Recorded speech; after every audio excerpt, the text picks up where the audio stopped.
All right, example time. F of x is negative 3x to the fifth plus 5x cubed. We're going to find critical numbers of this function and then use the second derivative test to classify them as min or max if possible. So remember that the second derivative test can fail, and then it would not tell us anything. So that could happen here. Let's see what f prime is. That's our first step here. So taking derivatives here, I get negative 15x to the fourth power plus 15x to the second power, which can be simplified. I'm going to factor out a negative so that I end up having a positive leading term here, or leading coefficient here.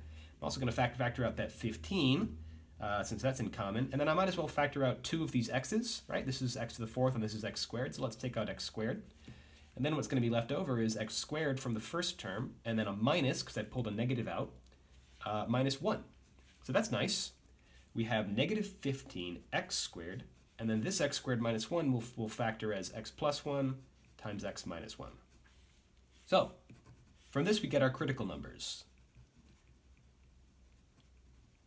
I'm going to do this part kind of quickly, first of all, and I'll just speak some of this. Well, I will write a note on the side, I guess. So first of all, f prime is going to be equal to 0 when one of three things happens. The negative 15 is never going to be 0, but x squared could be 0 when x equals 0, right? And then, so it's 0 is one of them.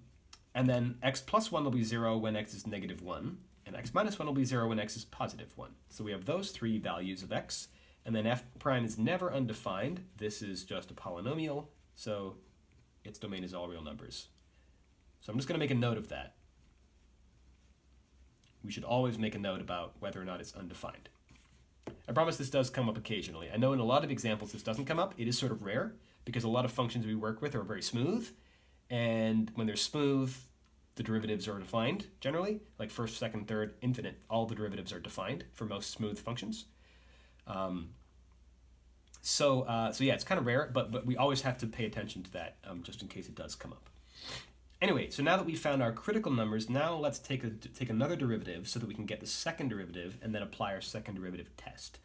So by the way, for differentiating again, I'm going to go back to the to like this version here, because this version is easier to differentiate from, in my opinion. I'd rather not use the a triple product rule to differentiate this factored version. That sounds like a bit of a pain. So I'm going back to the original, and I'm just going to use the power rule. So I got negative 60x cubed plus 30x.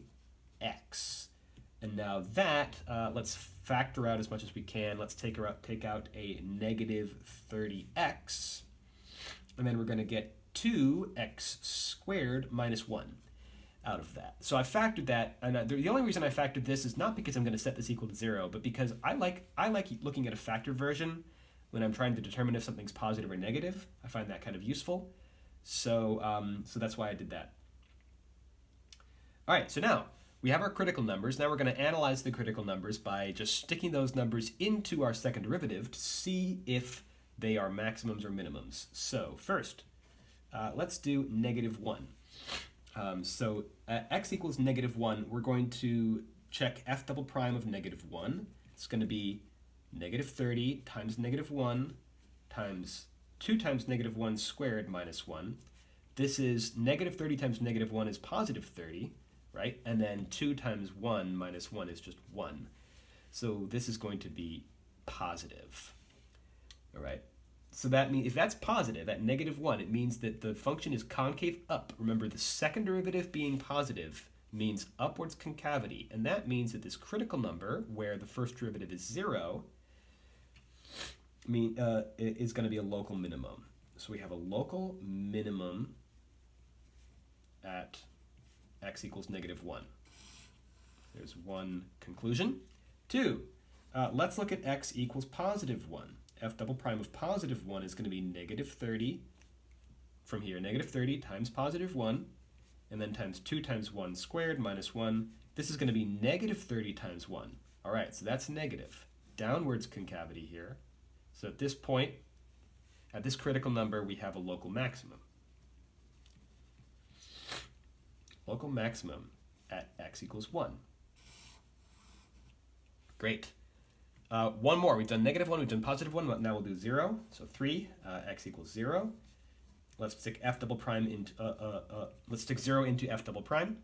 We're going to get -30 times 0 times 2 times 0 squared minus 1. So this is going to be -30 times 0 times -1, which is 30 times 0. That's still just 0. Oh! So, remember, when the second derivative gives you 0, you actually don't know anything. We don't know anything at all. So we actually don't know if we're going to have a local max or a local min or neither. It could be any of those at x equals 0.